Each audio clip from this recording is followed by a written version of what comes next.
my voice steady, and my gaze unflinching. "So have I a kin." He blinked, uncertain for the first time. "What does that mean?" I smiled, the kind that doesn't reach the eyes. "It means you'll understand soon enough." He looked at me for a moment longer, perhaps searching for tears that weren't coming, then turned and walked out, his cologne trailing behind him like a ghost of promises gone stale. The door shut softly, but the silence that followed was loud enough to echo. I exhaled. And stood slowly. The battle line has been drawn.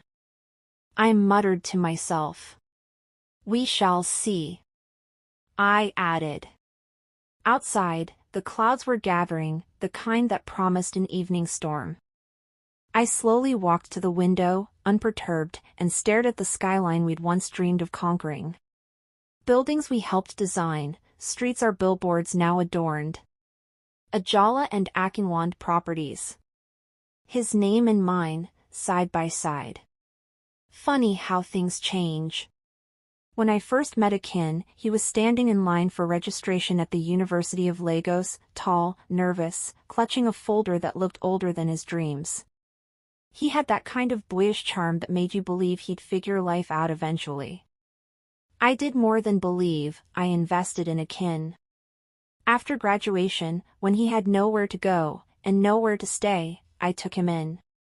My mother warned me about Akin. And my friends laughed at me and called me foolish, blind and silly.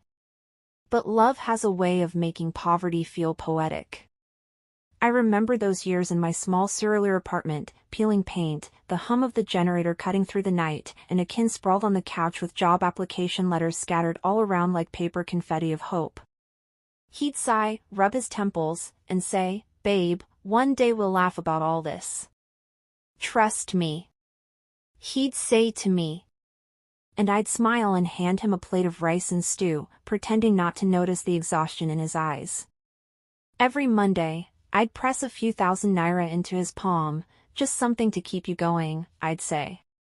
He never refused, just squeezed my hand and promised me the world. That was Akin. That was the young man I fell in love with, despite the odds. I didn't know then that I was building an empire on borrowed gratitude. Yes, on borrowed gratitude. It was at a party one night, my aunt's 50th, that I introduced him to her. She worked in property development and mentioned a new company hiring interns. I remember Akin's eyes lighting up like a boy who had just found the last gold